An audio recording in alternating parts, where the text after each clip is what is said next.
Hello. स्वागत है एक बार फिर से आपका राजनीति विज्ञान क्लास 12।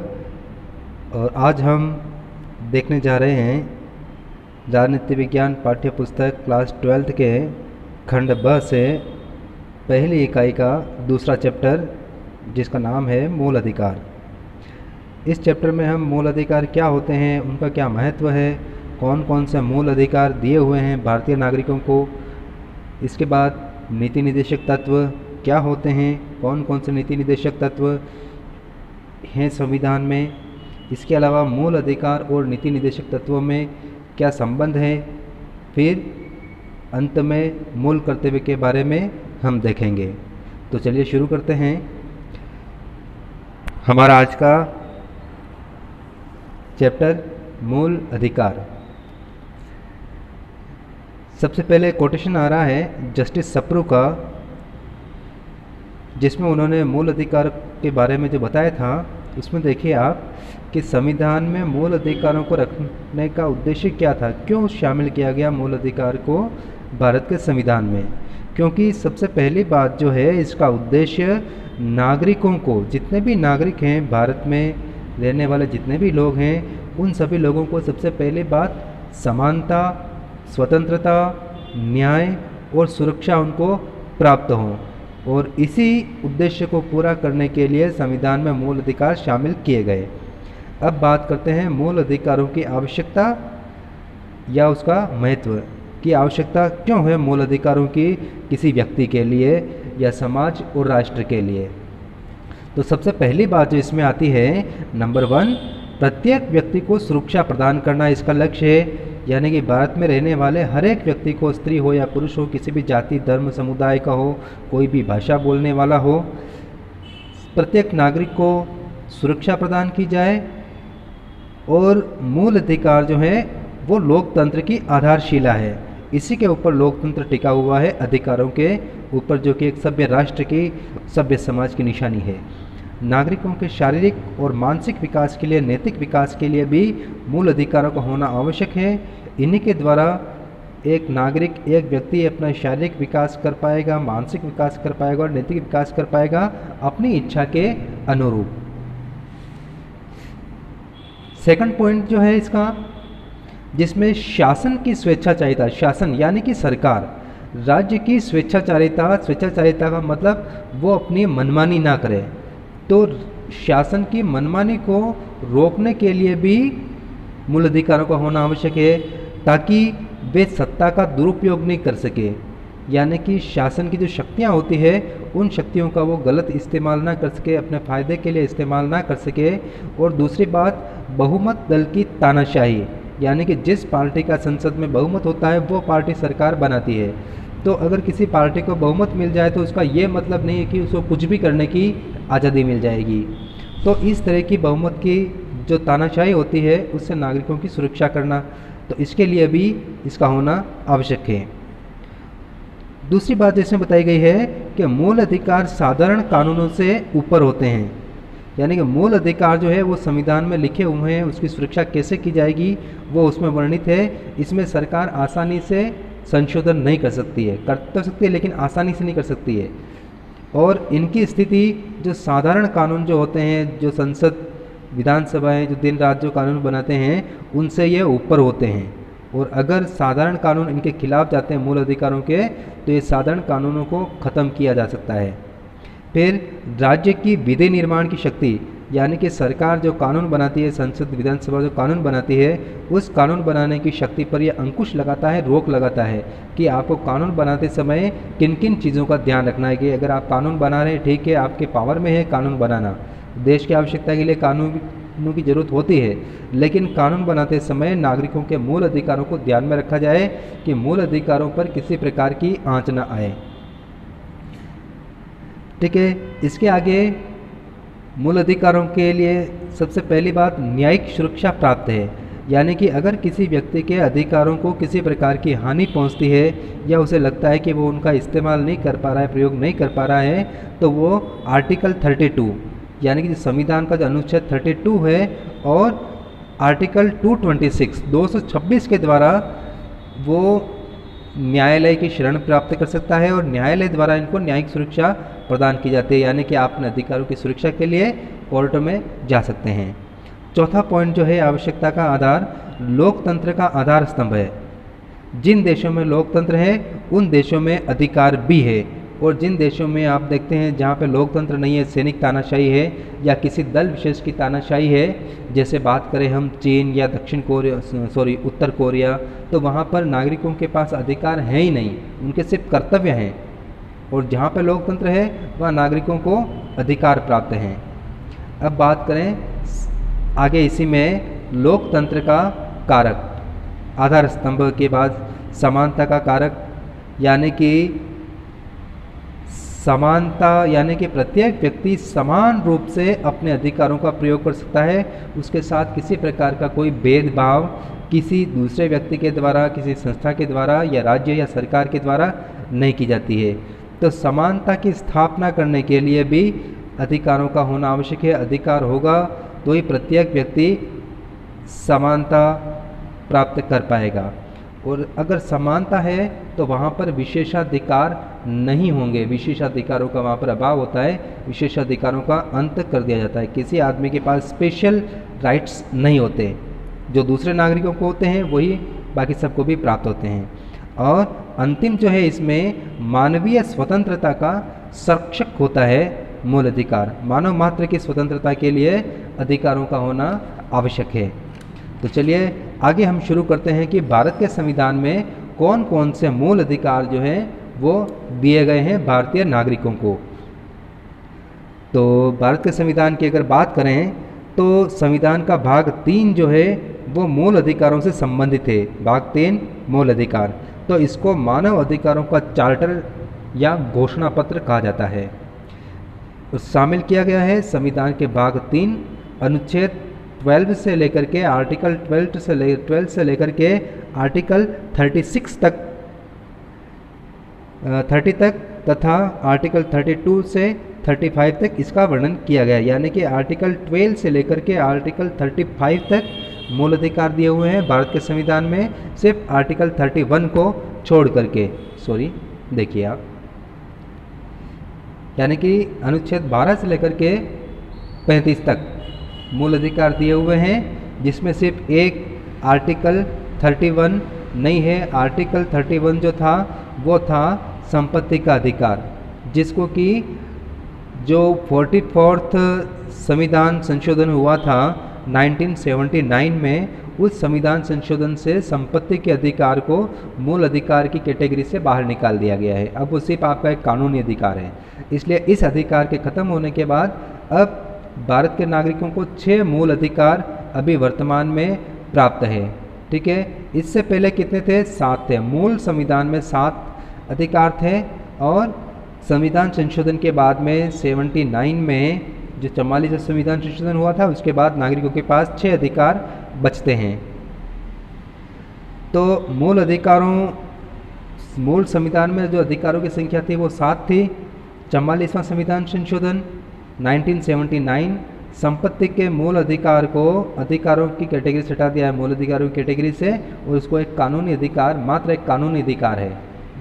ठीक है, चलिए आगे अब बात करते हैं। कुछ एक विवाद आया था सुप्रीम कोर्ट में, केशवानंद भारती करके एक विवाद आया था, जिसमें सुप्रीम कोर्ट ने यह निर्णय दिया था, फैसला दिया था, केशवानंद भारतीवाद के अनुसार संविधान के मूल ढांचा, इस केशवानंद भारतीवाद में सुप्रीम कोर्ट ने संविधान के मूल ढांचे का सिद्धांत दिया था। उसने कहा था कि संविधान का जो मूल ढांचा है उस ढांचे को सरकार को, विधानसभा को, संसद को बनाए रखना चाहिए, उसके बाद आप किसी प्रकार का संशोधन कर सकते हैं। यानी कि मूल ढांचे को बनाए रखते हुए संसद को संविधान में किसी भी तरह का संशोधन का अधिकार है, लेकिन संशोधन करते समय संविधान के मूल ढांचे की अवधारणा को वो ध्यान में रखे। तो इस प्रकार अब भारत के नागरिकों को जो अधिकार प्राप्त हैं, 6 मूल अधिकार प्राप्त हैं। सबसे पहला समानता का अधिकार जो है आर्टिकल 14 to 18, 14 से 18 तक। सेकंड जो मूल अधिकार है स्वतंत्रता का अधिकार, जो है आर्टिकल 19 to 22, यानी कि 19 से 22 तक फिर तीसरा जो मूल अधिकार आता है वो है शोषण के विरुद्ध अधिकार, आर्टिकल नंबर 23 एंड 24। फिर आता है धार्मिक स्वतंत्रता का अधिकार, चौथा मूल अधिकार, जो आर्टिकल अनुच्छेद 25 से लेकर के 28 तक है। फिर पांचवा मूल अधिकार संस्कृति और शिक्षा का अधिकार, जो है आपके अनुच्छेद 29 और 30 में। और आगे अंतिम जो मूल अधिकार है संवैधानिक उपचारों का अधिकार, जो आर्टिकल 32 के अंतर्गत आता है। और इस अधिकार को, ये जो मूल अधिकार है छठा संवैधानिक उपचारों का अधिकार, इस अधिकार को डॉक्टर BR अम्बेडकर, भीमराव अम्बेडकर ने इसको संविधान की आत्मा कहा है, ये वाला छठा, संविधान की आत्मा। और किसने कहा था? BR अम्बेडकर। इन्होंने कहा था कि जो छठा जो मूल अधिकार है संवैधानिक उपचारों का अधिकार, वो संविधान की आत्मा है। चलिए अब शुरू करते हैं, एक एक मूल अधिकार को हम अब विस्तृत रूप से देखते हैं। सबसे पहला अधिकार जो आ रहा है आपका वो है आर्टिकल 14 to 18 तक, समानता का अधिकार। और इस अधिकार में नागरिकों को कुल 5 प्रकार की समानता प्रदान की गई है, जिसमें अनुच्छेद 14 आर्टिकल 14 के अनुसार कानून के सामने सभी व्यक्ति समस्त नागरिक क्या हैं? समान हैं। यानी कि राज्य द्वारा किसी भी नागरिक के साथ कोई भी भेदभाव नहीं किया जाएगा, ठीक है, समानता से वंचित नहीं किया जाएगा। और बिना किसी विभेद के, विभेद मतलब किसी भी भेदभाव के, प्रत्येक व्यक्ति को विधि के समान संरक्षण का अधिकार होगा। यानी किसी भी प्रकार का भेदभाव नहीं होना चाहिए नागरिक के साथ, जाति के आधार पर, धर्म के आधार पर, लिंग के आधार पर, भाषा या क्षेत्र के आधार पर, किसी भी आधार पर नागरिक के साथ भेदभाव नहीं किया जा सकता है। ठीक, चलिए अब आगे आर्टिकल 15 की बात करते हैं। आर्टिकल 15 जो कहता है कि धर्म, मूल, वंश, जाति, लिंग, जन्म स्थान के आधार पर विभेद यानी कि भेदभाव का निषेध किया गया है। यानी कि किसी भी व्यक्ति के साथ धर्म के आधार पर, वंश के आधार पर, जाति के आधार पर, लिंग यानी कि स्त्री पुरुष के आधार पर कोई भी भेदभाव नहीं किया जाएगा। और जितने भी सार्वजनिक स्थान है, नागरिक सुविधाएं हैं, चाहे वो कुआं है, तालाब है, परिवहन की सुविधा है, ठीक है, सार्वजनिक स्थान कोई सा भी हो गया, धार्मिक स्थान हो गए, सभी व्यक्तियों को उन सुविधाओं के प्रयोग करने का अधिकार होगा, किसी के भी साथ भेदभाव नहीं होगा। अब इसमें जो है जो परंतु जोड़ा गया है इसके अंतर्गत स्पेशल कंडीशन है इसके अंतर्गत, जिसमें स्त्रियां, बालक, पिछड़े नागरिक जैसे अनुसूचित जाति, अनुसूचित जनजाति की बात करें, अन्य पिछड़े वर्गों की बात करें, ठीक है, तो इनके सामाजिक और शैक्षिक उत्थान के लिए और आर्थिक कल्याण के लिए अगर राज्य कोई विशेष प्रावधान करे, यानी कि अगर सरकार को लगे कि समाज में इनकी कंडीशन बहुत ही ख़राब है, ठीक है, तो वो इनको कुछ स्पेशल सुविधाएं दे सकता है। तो इनको जो स्पेशल सुविधाएं दी जाएगी वो भेदभाव के अंतर्गत नहीं गिनी जाएगी, ठीक है। और उस चीज़ को जो हम नाम देते हैं आरक्षण का, ठीक है, ज़्यादातर हम इसको आरक्षण के नाम से जानते हैं। अब बात करते हैं अनुच्छेद 16 की, आर्टिकल 16 अनुच्छेद 16। अनुच्छेद 16 में जो दिया गया है लोक नियोजन के विषय में अवसरों की समानता।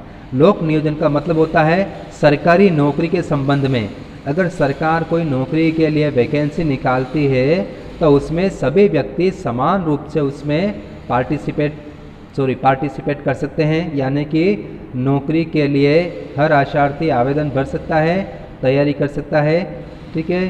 तो देश के सभी नागरिकों को राज्य के अधीन यानी कि सरकार के अधीन जितनी भी नौकरियां निकलती है, वैकेंसीज निकलती है, तो उसमें समान अधिकार की गारंटी दी गई है। यानी कि सभी नागरिक समान रूप से उसके लिए योग्य होंगे। तो इसमें किसी प्रकार का भेदभाव जो ऊपर बताया गया था धर्म, जाति, भाषा, लिंग के आधार पर कोई भी भेदभाव नहीं किया जाएगा। परंतु इसमें क्या है कि राज्य को सेवाओं के लिए आवश्यक योग्यता निर्धारण करने का अधिकार है। आवश्यक सेवाएं यानी कि अलग अलग नौकरी के लिए अलग अलग योग्यता निर्धारित कर सकते हैं। जैसे टीचर के लिए अलग योग्यता होगी, ठीक है, आईएएस ऑफिसर के लिए अलग योग्यता होगी, आईपीएस के लिए अलग योग्यता होगी, हर डिपार्टमेंट के लिए, पटवारी के लिए अलग योग्यता निर्धारित होगी। तो जिस पोस्ट के लिए जो योग्यता निर्धारित है वो योग्यता का नियम सबके ऊपर लागू होगा। ठीक है, चलिए आगे।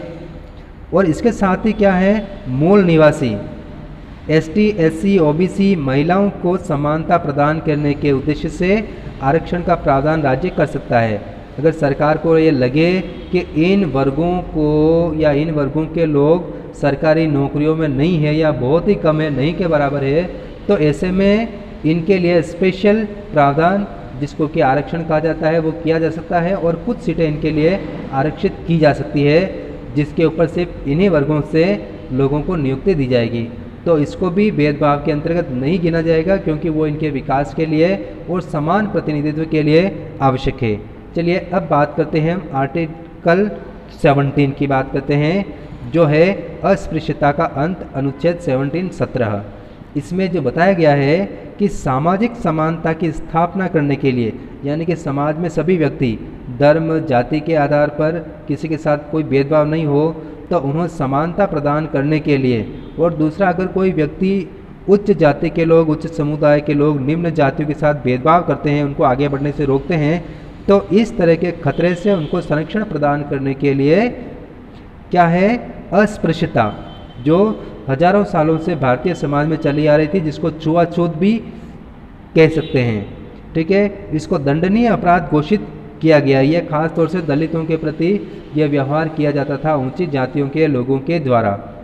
तो इस चीज़ को रोका गया है, कानून बना करके इसको दंडनीय, यानी कि अगर कोई इस तरह का कार्य करता है, भेदभाव करता है, छुआछूत करता है, तो उसको सरकारी कानून के अनुसार उसको सज़ा मिल सकती है। और इसके लिए सरकार ने, अस्पृश्यता को रोकने के लिए सरकार ने बहुत सारे कानून बनाए हैं। कुछ कानूनों को मैंने इसमें बताया है। नागरिक अधिकार संरक्षण अधिनियम 1955, इसके बाद अनुसूचित जाति अनुसूचित जनजाति निरोधक अधिनियम 1989 जैसे कठोर कानून बनाए गए हैं, यानी कि ये कानून बहुत ही सख्त है, इसमें जमानत तक का प्रावधान नहीं है, ठीक है ना। इसलिए आवश्यकता इन कानूनों के दुरुपयोग करने और सदुपयोग करने और दुरुपयोग को रोकने की है। यानी कानून तो बना दिया है, लेकिन कोई भी व्यक्ति से पर्सनल दुश्मनी निकालने के लिए, पर्सनल व्यक्तिगत शत्रुता निकालने के लिए कोई व्यक्ति इन कानूनों का दुरुपयोग ना करे, ठीक है, इस बात का पूरा ध्यान रखा जाना चाहिए। अब बात करते हैं आर्टिकल 18 अनुच्छेद 18, जिसके अंतर्गत उपाधियों का अंत कर दिया गया। अब आज़ादी से पहले, स्वतंत्रता से पहले, यानी कि 15 अगस्त 1947 से पहले ब्रिटिश सरकार ने बहुत सारे नागरिकों को अलग अलग तरह की उपाधियां देती थी वो सरकार, जैसे राय बहादुर, लॉर्ड, नाइट जैसी उपाधियां देती थी। तो संविधान लागू होने के बाद वो जितनी भी उपाधियां थी उन उपाधियों को रद्द कर दिया गया, ठीक है। तो समस्त उपाधियां जो पहले ब्रिटिश सरकार देती थी उनको अंत कर दिया, और संविधान में सिर्फ इतना बताया गया है कि सिर्फ सेना से जुड़े हुए लोगों को और शिक्षा से संबंधित उपाधियां ही दी जाएगी। सेना से संबंधित उपाधियां कौन सी होती है, जैसे परमवीर चक्र, वीर चक्र, अशोक चक्र, ये जो सम्मान होते हैं वो उपाधियां। और शिक्षा से संबंधित जितनी भी डिग्रीज दी जाती है, जैसे डॉक्टरेट की डिग्री है, स्नातक की डिग्री है, पोस्ट ग्रेजुएट की डिग्री, डॉक्टर की डिग्री, ये शिक्षा से संबंधित उपाधियां ही दी जाएगी, ठीक है। इसके अलावा किसी प्रकार की उपाधि नहीं दी जाएगी। और साथ ही नागरिक, भारत का नागरिक किसी विदेशी सरकार से या विदेश में कोई सम्मान प्राप्त करता है, उपाधि प्राप्त करता है, तो उपाधि लेने से पहले उसको राष्ट्रपति से, यानी कि गवर्नमेंट ऑफ इंडिया की स्वीकृति, परमिशन लेनी होगी, तो ही वो उस देश की किसी भी प्रकार की उपाधि प्राप्त कर सकता है। अब बात करते हैं अधिकार दूसरा जो है आपके, वो है स्वतंत्रता का अधिकार। स्वतंत्रता के अधिकार के अंतर्गत जो कि आपके आते हैं अनुच्छेद 19 से लेकर के अनुच्छेद 22 तक 6 प्रकार की स्वतंत्रताएं भारत के नागरिकों को दी गई है। सबसे पहली जो स्वतंत्रता आती है आपके, वो है विचार और अभिव्यक्ति की स्वतंत्रता, जो कि आर्टिकल 19(1) के अंतर्गत इसका उल्लेख किया गया है, जिसमें क्या दिया हुआ है कि देश के सभी नागरिकों को विचार अभिव्यक्त करने, भाषण देने, अन्य व्यक्तियों के विचारों का प्रचार प्रसार करने की स्वतंत्रता दी गई है। और इसमें प्रेस यानी कि media, electronic media, print media, इनको भी इसमें शामिल किया गया है। लेकिन इसमें क्या है कि एक परंतुक लगाया गया है, एक कंडीशन लगाई गई है कि आपको इसका पूरा अधिकार है कि आप इस स्वतंत्रता का उपयोग कर सकते हैं, आपको अभिव्यक्ति की स्वतंत्रता है, लेकिन आप कुछ भी ऐसा कह नहीं सकते, ऐसा नहीं बोल सकते जिससे सामने वाले को किसी भी प्रकार की ठेस पहुंचे। दूसरी बात, राज्य की सुरक्षा और अन्य राष्ट्रों के साथ हमारे मैत्रीपूर्ण संबंध हैं, उनमें किसी प्रकार की खटास नहीं आए। ठीक है। फिर सुरक्षा के लिए, लोक व्यवस्था को बनाए रखने के लिए, शांति और सुरक्षा को बनाए रखने के लिए, या फिर न्यायालय या अन्य व्यक्तियों की मानहानि करने के लिए, किसी को अपमानित करना, तो इस तरह के विचार जो है आप प्रकट नहीं कर सकते। अगर ऐसे विचार प्रकट करते हैं तो आपके खिलाफ कार्यवाही की जाएगी। ठीक है। आपको एक दायरे में, एक सीमा में रहते हुए अभिव्यक्ति की स्वतंत्रता का उपयोग करना है। दूसरा जो इसमें आता है सेकंड, अस्त्र शस्त्र रहित शांतिपूर्ण सम्मेलन या सभा करने का अधिकार। आप कहीं पर भी सभा कर सकते हैं, सम्मेलन कर सकते हैं, लेकिन वो निशस्त्र होना चाहिए, किसी भी प्रकार का हथियार आपके पास नहीं हो सकता है। लेकिन इसमें भी राज्य के हित को और सार्वजनिक हित को ध्यान में रखते हुए प्रतिबंध लगाए जा सकते हैं। यानी कि अगर कोई भी जलसा किया जा रहा है, सम्मेलन किया जा रहा है और उससे अगर ये लगता है कि समाज में माहौल बिगड़ सकता है, तो उस स्थिति में ये अधिकार आपको नहीं दिया जा सकता है, सम्मेलन बुलाने से आपको रोका जा सकता है। फिर संघ या समुदाय बनाने की स्वतंत्रता। किसी प्रकार का संघ या समुदाय, कमेटी, समिति आप बना सकते हैं, आपको इसकी पूरी स्वतंत्रता है, लेकिन राज्य हित में प्रतिबंध उस पर लगाए जा सकते हैं। और ये संघ या समुदाय जो होंगे किसी प्रकार की राज्य विरोधी गतिविधियों में भाग नहीं लेंगे, यानी कि राज्य के खिलाफ कुछ नहीं करेंगे, सरकार के खिलाफ, राष्ट्र के खिलाफ कुछ नहीं करेंगे। नेक्स्ट, राज्य क्षेत्र में यानी कि संपूर्ण भारत की सीमाओं के अंदर आपको कहीं पर भी भ्रमण की स्वतंत्रता है, यानी कि घूमने की स्वतंत्रता है, और निवास करने की स्वतंत्रता आपको दी गई है। और ये दिया गया है अनुच्छेद 19 ग के द्वारा। लेकिन इसमें भी राज्य क्या करता है, सामुदायिक हित में प्रतिबंध लगा सकता है, यानी कि आप जहाँ जाना चाहते हैं, अगर वहाँ के लोग नहीं चाहते कि आप वहाँ आए, तो उस स्थिति में शांति बनाए रखने के लिए आपका वहाँ जाना रोका जा सकता है। दूसरा जो है निवास की स्वतंत्रता, अनुच्छेद 19 ड के अंतर्गत दिया गया है कि किसी भी भाग में भारत के आप निवास कर सकते हैं, लेकिन इसमें भी स्थानीय लोगों के हितों को ध्यान में रखते हुए इस पर प्रतिबंध लगाया जा सकता है। नेक्स्ट एंड लास्ट जो है वृत्ति या व्यापार करने की स्वतंत्रता। आपको कोई भी व्यापार, बिजनेस करने की स्वतंत्रता देश का संविधान देता है। ठीक है। लेकिन आपको व्यापार करने की स्वतंत्रता दे रहा है, इसका मतलब ये नहीं है कि आप किसी भी वस्तु का व्यापार करें। जैसे मादक पदार्थ, खतरनाक वस्तुओं या राज्य हित को ध्यान में रखते हुए इस पर प्रतिबंध लगाए जा सकते हैं। मादक पदार्थों का व्यापार नहीं कर सकते, खतरनाक वस्तुओं का व्यापार नहीं कर सकते। इन चीज़ों का ध्यान में रखते हुए आप व्यापार की स्वतंत्रता का आप भरपूर लाभ उठा सकते हैं।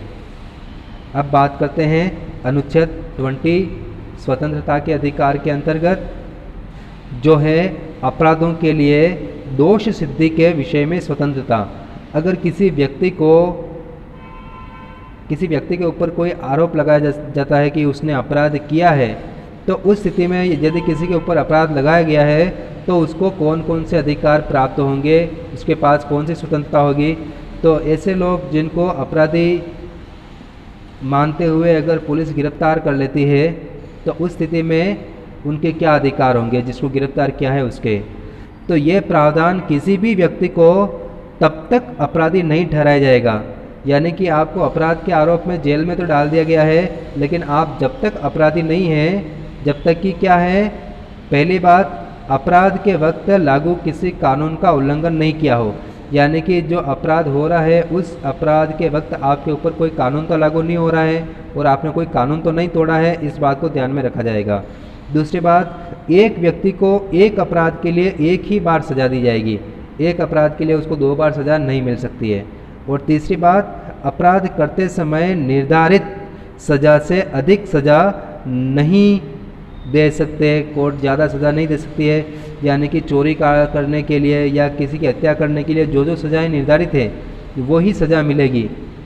ठीक है, उससे ज़्यादा सज़ा उसको नहीं मिल सकती है, यानी कि जो निर्धारित है कानून के अनुसार वही सज़ा उसको प्राप्त होगी, उससे ज़्यादा नहीं। अब बात करते हैं जीवन व व्यक्तिगत स्वतंत्रता, आर्टिकल 21। जीवन और व्यक्तिगत स्वतंत्रता आर्टिकल 21 के अंतर्गत विधि द्वारा स्थापित प्रक्रिया, यानी कि संविधान ने जो प्रोसेस बना दिया है, जो व्यवस्था की है, उस व्यवस्था के अलावा अन्य किसी भी तरीके से किसी भी व्यक्ति को उसके जीवन से वंचित नहीं किया जा सकता है, यानी किसी को मारा नहीं जा सकता है, उसको अरेस्ट नहीं किया जा सकता है। ठीक है, आपको इसके लिए पूरा प्रोसेस जो स्थापित प्रक्रिया है उस प्रक्रिया को फॉलो करना होगा। ठीक है, इस प्रोसेस को फॉलो किए बिना किसी को भी उसके जीवन से वंचित करना, जीवन से वंचित करना यानी किसी की जान लेना, तो आप किसी की जान नहीं ले सकते, यानी कि पुलिस, कोर्ट, न्यायालय, न्यायपालिका जो भी है, प्रशासन किसी भी व्यक्ति को, सरकार किसी भी व्यक्ति की जान नहीं ले सकती है बिना प्रोसेस को पूरा किए। और ये प्रोसेस तभी लागू होगा जब उसने किसी प्रकार का अपराध किया हो और सिद्ध हो जाए वो अपराध। अब इसमें क्या संशोधन किया गया है कि 44वें संविधान संशोधन के द्वारा आपातकाल में भी अगर राष्ट्रपति आपातकाल की घोषणा कर दे तो भी ये 2 स्वतंत्रताएं आपकी बनी रहेगी, बाकी सारी स्वतंत्रताएं आपकी छीन ली जाएगी, लेकिन ये 2 स्वतंत्रताएं आपके पास रहेगी जिसको जो कि आपातकाल में भी ख़त्म नहीं हो सकती है, और वो है जीवन और व्यक्तिगत स्वतंत्रता। अब अनुच्छेद 22 आर्टिकल 22 के अंतर्गत जो है बंदीकरण में संरक्षण, यानी कि अगर किसी व्यक्ति को बंदी बनाया लिया जाता है, ठीक है, या किसी को गिरफ्तार किया जाता है या अवैध रूप से बंदी बनाया जाता है, तो उस स्थिति में जिस व्यक्ति को बंदी बनाया गया है उसके क्या अधिकार होंगे वो आर्टिकल 22 में बता रखा है। सबसे पहली बात जो है इसमें बंदी व्यक्तियों को निम्न अधिकार दिए जाएंगे, जिसमें पहली बात बंदी बनाए जाने का कारण, कि उसको किस बात के लिए उसको पकड़ा जा रहा है, उसको अरेस्ट किया जा रहा है, क्यों किया जा रहा है, उसका कारण बताया जाना चाहिए। दूसरी बात, इच्छानुसार स्वयं के लिए कानूनी सहायता प्राप्त करना, यानी कि अगर किसी व्यक्ति को बंदी बना लिया है, अरेस्ट कर लिया है, तो वो अपने लिए कानूनी सहायता मांग सकता है, जिस वकील को चाहे उस वकील को वो बुला सकता है। ठीक है, और तीसरा जो पॉइंट है इसमें कि गिरफ्तार करने के बाद उसको विदिन 24 आवर्स पास का जो भी कोर्ट हो, जो भी न्यायालय सबसे पास में पड़ती हो, जहां 24 घंटे के अंदर अंदर पहुंचा जा सके, वहां उसको प्रस्तुत करना होगा, बाकी वो गिरफ्तारी अवैध कहलाएगी। और इसका उचित कारण बताना होगा, न्यायालय में, कोर्ट में उचित कारण बताना होगा कि इस वजह से अमुक व्यक्ति को गिरफ्तार किया गया है, कारण बताना होगा, तो ही आप 24 घंटे के बाद उसको रख सकते हैं, बाकी उसको छोड़ना होगा।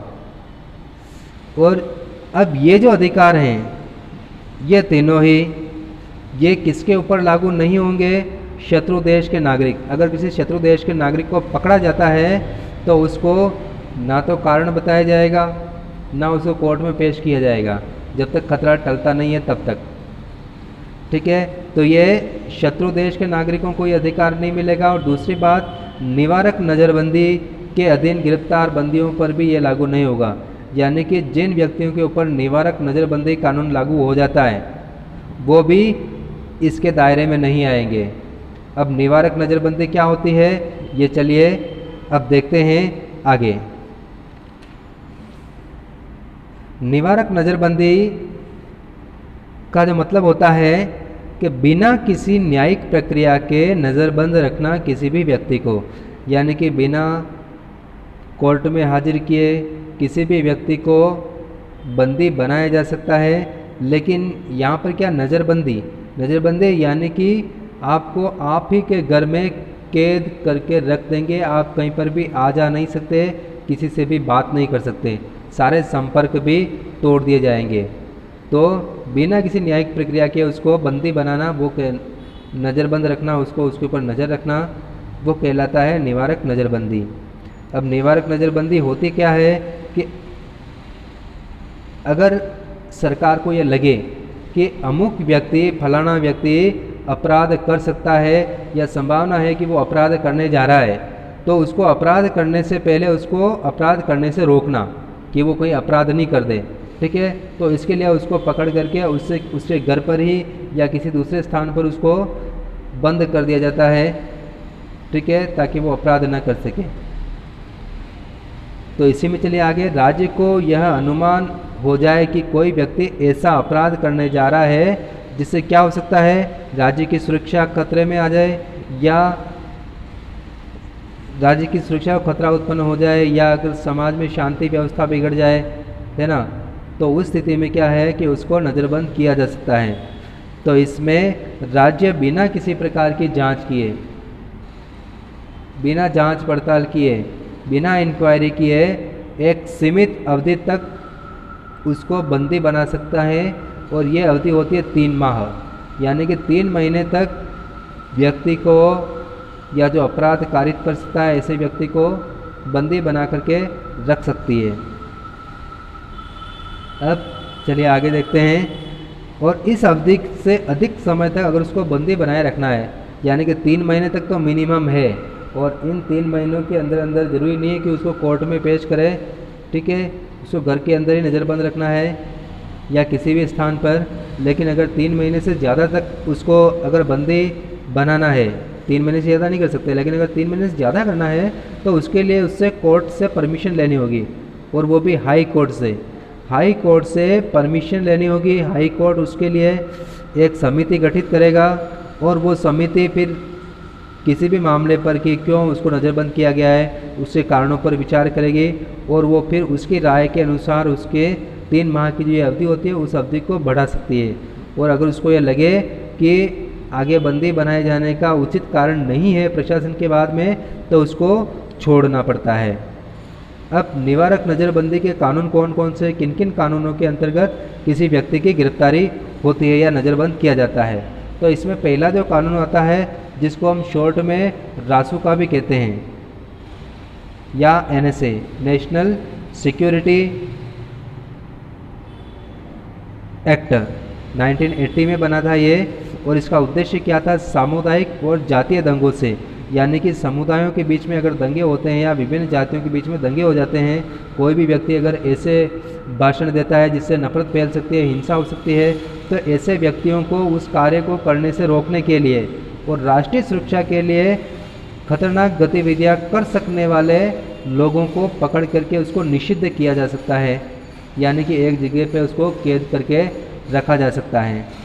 तो इसका जो इस्तेमाल हुआ था, देखिए 1984 में इसकी वापस इस कानून में संशोधन किया गया, बदलाव किया गया, और इसमें यह व्यवस्था की गई कि किसी व्यक्ति की नज़रबंदी अवधि, यानी कि जो 3 महीने की अवधि है वो ख़त्म होने के बाद उसको तत्काल दूसरा आदेश निकाल करके उसको बंदी बनाया जा सकता है अगले आदेश तक, या फिर अगर नज़रबंदी का आदेश रद्द हो जाए तो रद्द होने के बाद तत्काल नया आदेश उसको बंदी बनाए जाने का निकाल सकती है। ठीक है, तो ये 2 प्रावधान इसमें और किए हैं।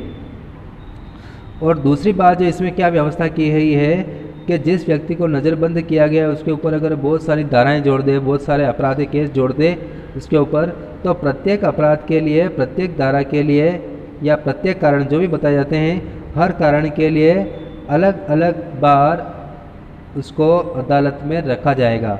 अदालत जो होती है कोर्ट, उसका हर कारण पर अलग अलग विचार करेगी, उसका फैसला आएगा, फिर नए कारण को लेकर के वापस आदमी को कोर्ट में पेश करेगी, फिर उसका फैसला आएगा, तब तक उसको जेल में ही रहना है। ठीक है, ये बात है इसमें। अब आते हैं आगे, दूसरा जो इसमें कानून बता रखा है, विदेशी मुद्रा संरक्षण व तस्करी निरोधक अधिनियम। विदेशी मुद्रा, ठीक है, विदेश की कोई भी मुद्रा दूसरे देश की मुद्रा के संबंध में, और तस्करी निरोधक, तस्करी किस चीज़ की होती है, जिस वस्तु पर सरकार रोक लगाती है, बैंड करती है, उस वस्तु का व्यापार करना। ठीक है, तो इनके ऊपर भी कानून बनाया गया है 1974 में। आर्थिक क्षेत्र में इसका जो लक्ष्य था, आर्थिक क्षेत्र में रासुका भी इसको कहा गया है, यानी कि आर्थिक क्षेत्र में कोई आर्थिक गड़बड़ी फैलाने का प्रयास न करे, तो इसके लिए, जिसको फेमा या फेरा ऐसा कुछ शॉर्ट में नाम है इसका, तो उसके तहत जो है ये कानून बनाया गया है।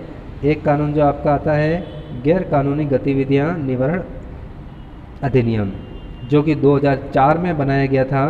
पहले इससे पहले टाडा था, सबसे पहले टाडा था। टाडा को ख़त्म करके पोटा बनाया गया था और 2004 में पोटा को ख़त्म करके फिर ये वाला कानून लेके आए, गैर कानूनी गतिविधियां निवारण अध्यादेश। अब निवारक निरोध की अगर बात करें, इसका मूल्यांकन करें, तो ये अधिनियम ऐसा है जो जोड़ा गया है संविधान में, इसकी वजह से पूरे संविधान की आलोचना होती है, इस अधिनियम की आलोचना होती है। कई लोगों ने, कई विद्वानों ने इसकी कटु आलोचना की है और उन्होंने इस अधिनियम को, यानी कि निवारक निरोध वाला जो पार्ट है संविधान का, उसको संविधान की असफलता और निरंकुशता का प्रतीक इसको माना है। कि कई बार सरकारें क्या करती है कि अपने राजनीतिक दुश्मनों को दबाने के लिए, उन पर काबू पाने के लिए इस कानून का दुरुपयोग किया जाता है, अपने फ़ायदे के लिए सरकार इसका दुरुपयोग करती है। इसलिए इस कानून का विरोध किया गया है, इसकी आलोचना की गई है। ठीक है, आगे सरकार द्वारा अपने विरोधियों को दबाने के लिए इसका गलत प्रयोग किया जा सकता है, परंतु इन आलोचनाओं के बावजूद भी इसका होना ज़रूरी है। क्यों? क्योंकि देश में आजकल बहुत सारे विघटनकारी गतिविधियां चल रही है, आतंकवादी गतिविधियां चल रही है, अलगाववादी भी उत्पन्न हो गए हैं। तो इस तरह की समस्याओं को सुलझाने के लिए, समस्याओं को रोकने के लिए इस कानून का, यानी कि निवारक निरोध कानून का होना बहुत ही ज़रूरी है। अब नेक्स्ट क्लास में हम बात करेंगे, अगला जो आपके अधिकार आएगा उसके बारे में, जो होगा आपका शोषण के विरुद्ध अधिकार। ये हम नेक्स्ट वीडियो में देखेंगे। लेकिन वीडियो क्लोज करने से पहले आपसे रिक्वेस्ट, वीडियो को लाइक, शेयर और सब्सक्राइब ज़रूर करें और साथ ही बेल का आइकन ज़रूर दबाएं, ताकि जब भी कोई नया वीडियो बनाया जाए तो आपको उसकी नोटिफिकेशन सबसे पहले मिल जाए।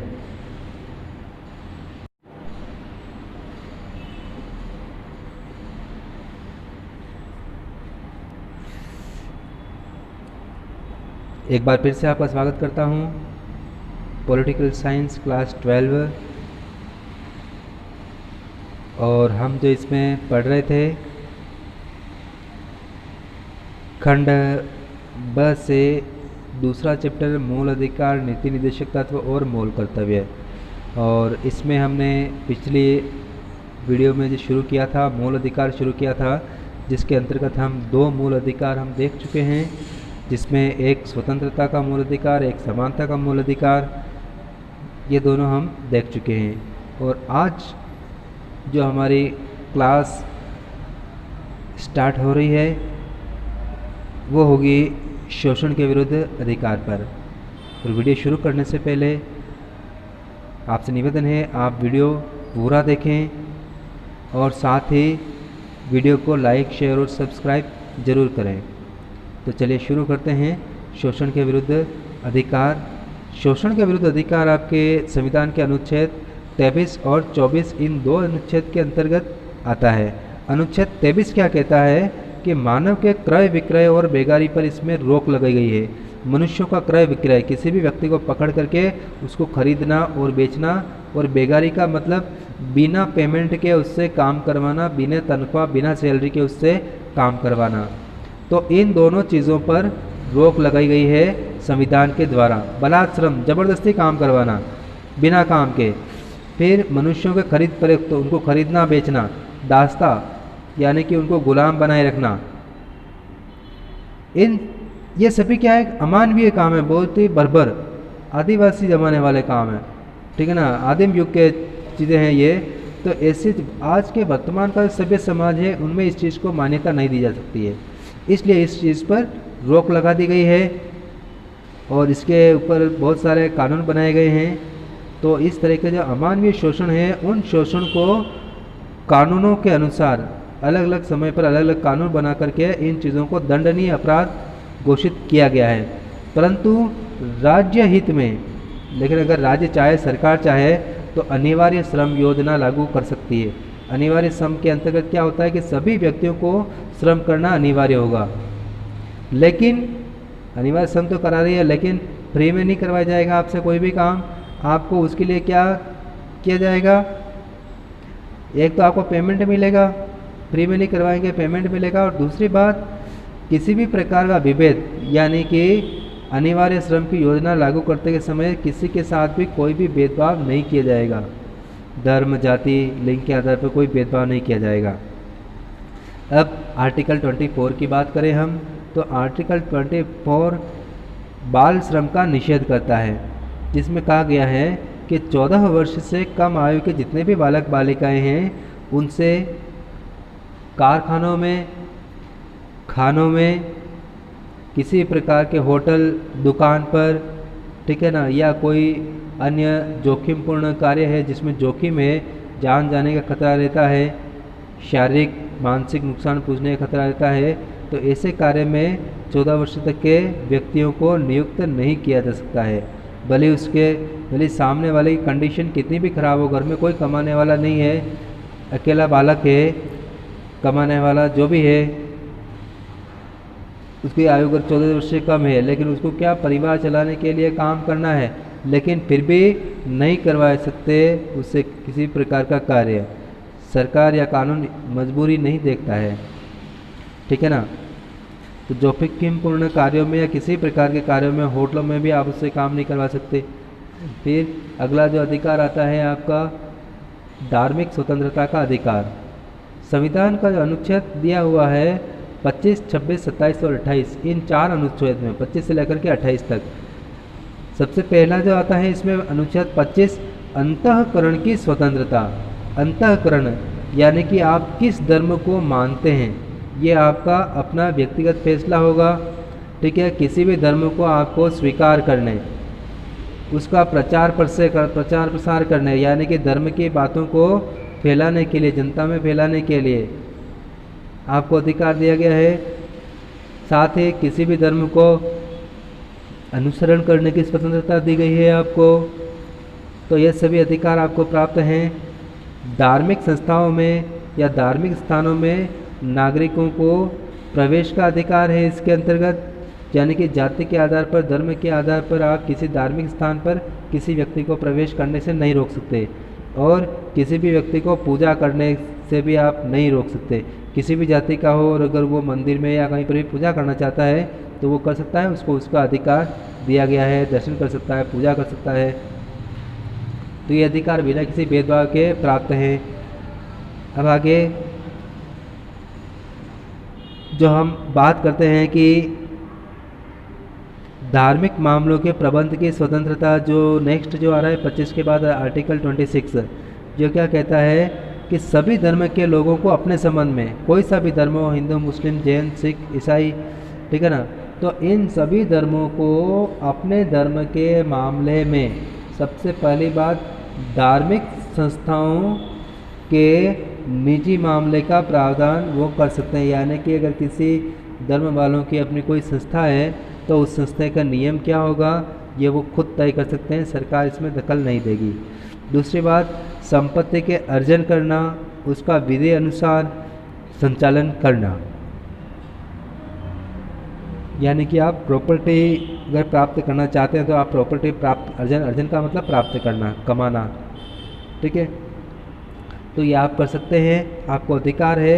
और साथ ही आप अपनी प्रॉपर्टी को कैसे चलाएंगे, कैसे खर्च करेंगे, ये भी आपके ऊपर है, जिसमें किसी भी प्रकार की दखल अंदाजी नहीं की जा सकेगी।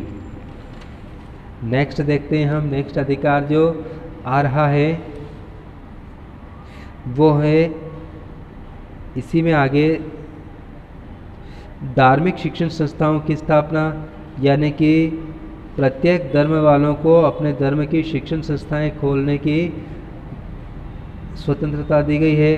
संचालन का अधिकार भी दिया गया, यानी कि उस संस्था को चलाना, परंतु किसी को भी धर्म विशेष की शिक्षा लेने के लिए बाध्य नहीं किया जाएगा। यानी कि ये शिक्षण संस्थाएं आप खोल सकते हैं, लेकिन आप किसी को ज़बरदस्ती किसी धर्म की शिक्षा लेने के लिए आप उसको मजबूर नहीं कर सकते। नेक्स्ट आर्टिकल 27 अनुच्छेद 27 कहता है कि ऐसे करों पर यह भुगतान पर यह रोक लगाता है जिनका उद्देश्य किसी धर्म विशेष की अभिवृद्धि या पोषण करना है। यानी कि किसी भी धर्म विशेष के उद्देश्यों को पूरा करने के लिए नागरिकों के ऊपर टैक्स नहीं लगाया जा सकता है। फिर आर्टिकल 28 अनुच्छेद 28 के अंतर्गत राज्य की शिक्षण संस्थाएं यानी कि गवर्नमेंट स्कूल कॉलेजेस जितने भी हैं उनमें किसी भी एक धर्म विशेष की शिक्षा नहीं दी जाएगी। ठीक है। अब सरकारी संस्थाओं में तो है ही, निजी संस्थाओं में भी वो संस्थाएं जिनको सरकार किसी भी तरह की ग्रांट देती है, अनुदान देती है, सहायता देती है, आर्थिक सहायता, तो ऐसी संस्थाएं जिनको आर्थिक सहायता मिल रही है सरकार की ओर से, वो भी भेदभाव नहीं कर सकते। वो अपने धर्म की शिक्षा दे सकते हैं, लेकिन किसी का जबरदस्ती करना कि नहीं तुम्हें ये शिक्षा ग्रहण करनी ही होगी, नहीं, वो उसकी इच्छा पर है। ठीक है, तो इसके लिए उसको बाध्य नहीं किया जा सकता है। पांचवा अधिकार आता है शिक्षा और संस्कृति संबंधी अधिकार, अनुच्छेद 29 और 30। इस अधिकार में क्या है कि अल्पसंख्यक वर्ग के हितों की सुरक्षा करने का प्रावधान किया गया है, जो कि आर्टिकल 29 के अनुसार है। अल्पसंख्यक वर्गों की अपनी भाषा, लिपि, संस्कृति को सुरक्षित बनाए रखने का अधिकार दिया गया है। यानी कि अगर किसी अल्पसंख्यक वर्ग की अपनी अलग भाषा है, अपना अलग कल्चर है, तो उसको बनाए रखने के लिए उसको अधिकार दिया गया है। और साथ ही राज्य द्वारा शिक्षा संस्थाओं को, यानी कि भले निजी शिक्षण संस्थाएं हैं तो भी, धार्मिक शिक्षण संस्थाएं हैं तो भी, अगर वो आर्थिक सहायता की मांग करता है सरकार से तो बिना किसी भेदभाव के उसको सहायता दी जाएगी। अब बात करते हैं अल्पसंख्यकों के बारे में। शिक्षा और संस्कृति का अधिकार और अल्पसंख्यकों का अधिकार आपस में काफ़ी हद तक जुड़ा हुआ है। तो इसमें देखिए आप कि आर्टिकल 29 जो आता है, वो जो आर्टिकल 29 अल्पसंख्यक वर्ग के हितों की सुरक्षा करता है, जिसमें दिया हुआ है कि अल्पसंख्यक वर्गों को अपनी भाषा, लिपि, संस्कृति को सुरक्षित बनाए रखने के लिए उनको अधिकार दिया गया है। और राज्य द्वारा यानी कि सरकार के द्वारा शिक्षा संस्थाओं में किसी भी व्यक्ति या जाति वर्ग के आधार पर प्रवेश से वंचित नहीं किया जाएगा कि तुम इस धर्म के हो, इस जाति के हो, इसलिए तुमको एडमिशन नहीं मिलेगा। नहीं, बिना भेदभाव के सभी को एडमिशन मिलेगा, और ख़ास तौर से सरकारी और सरकारी सहायता प्राप्त संस्थाओं में तो मिलेगा ही मिलेगा। अब बात करते हैं आगे अल्पसंख्यकों को शिक्षा संबंधी अधिकार।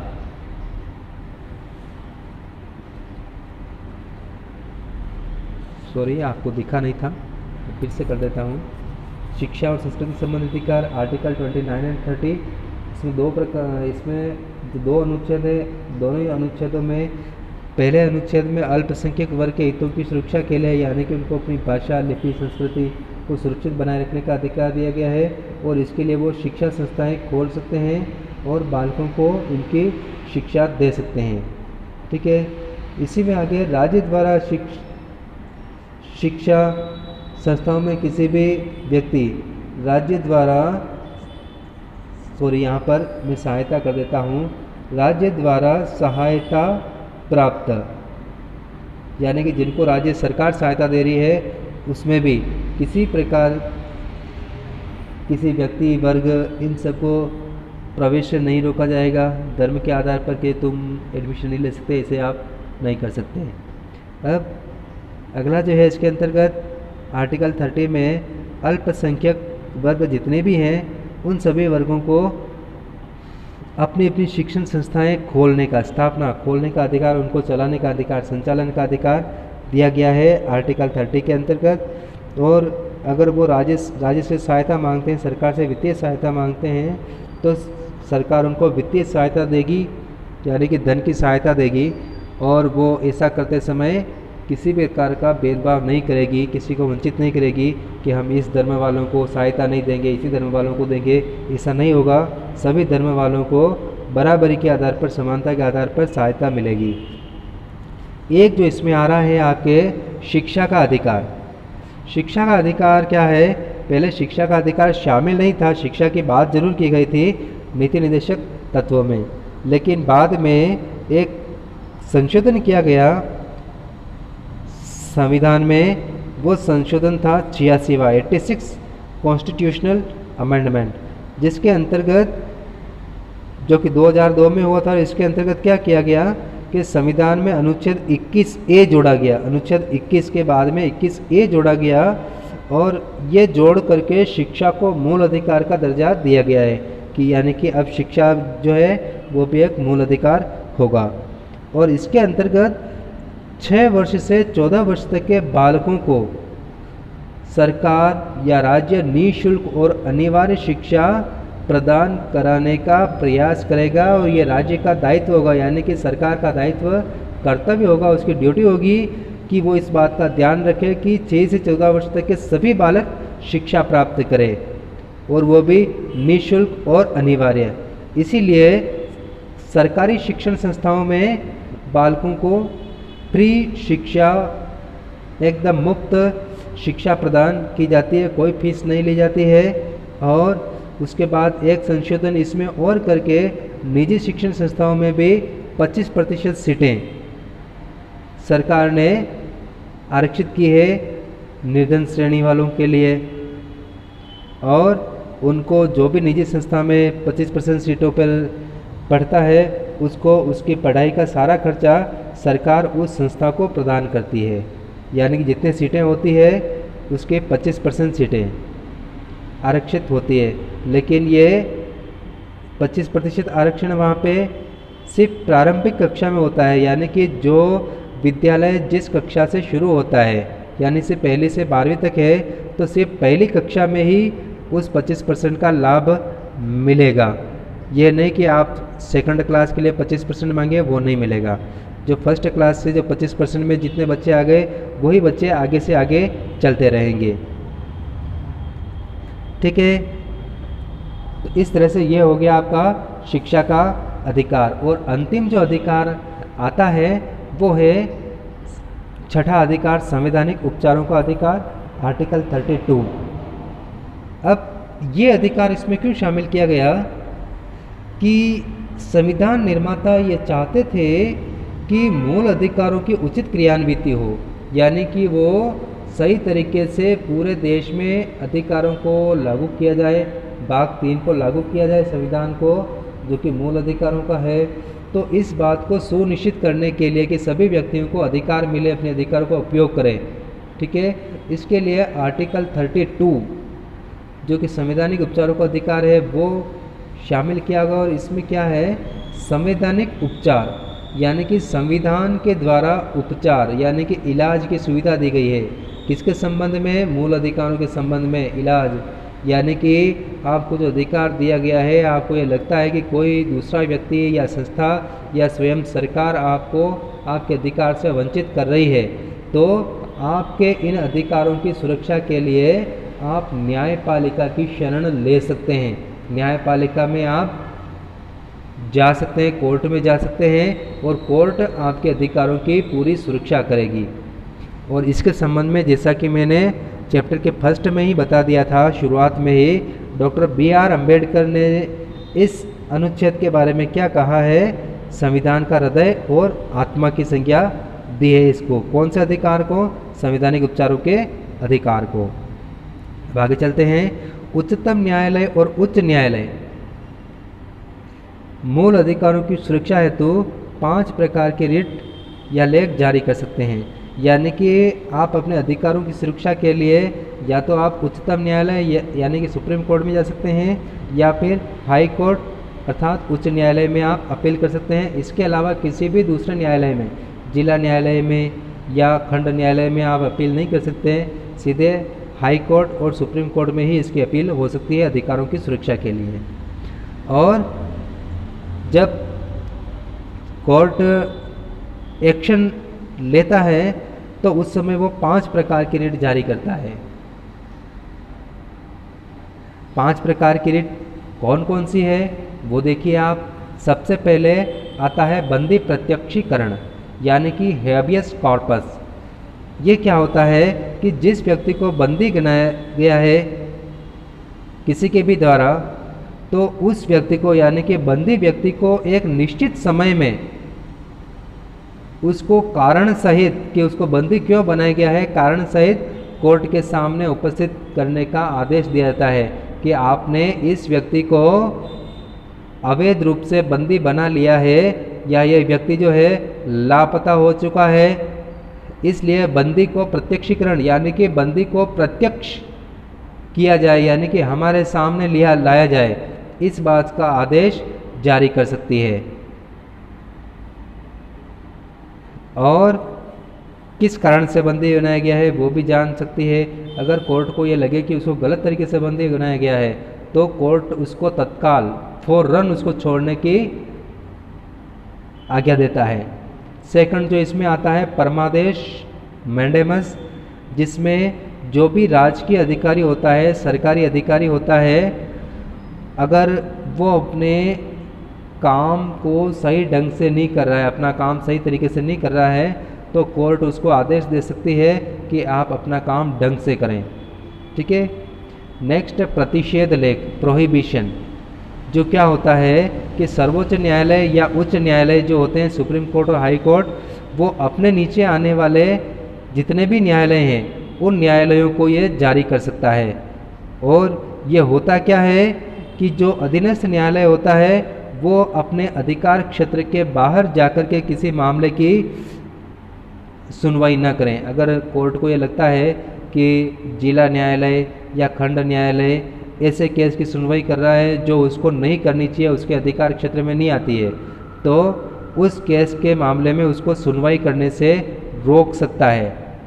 ठीक है। ये होता है प्रोहिबिशन प्रतिषेध। और इसका एक दूसरा रूप और होता है, वो होता है उत्प्रेषण लेख। ये उत्प्रेषण लेख क्यो वारंटो, उत्प्रेषण लेख क्या होता है, निम्न न्यायालय से यानी कि अधीनस्थ न्यायालय से किसी मामले को उच्च न्यायालय में भेजने का आदेश देना। यानी कि अगर जिला न्यायालय में कोई मामला है डिस्ट्रिक्ट कोर्ट में, ठीक है, तो उसको उसके उच्च न्यायालय में भेजने का आदेश दिया जा सकता है, एचसी यानी कि हाई कोर्ट या डिस्ट्रिक्ट कोर्ट या हाई कोर्ट, कम हो रहा है, सुप्रीम कोर्ट, हाई कोर्ट, ये आपके डिस्ट्रिक्ट कोर्ट और ये आपका खंड न्यायालय। ठीक है। सेक्शन जो भी है खंड ही कर देते हैं। ठीक है। खंड न्यायालय।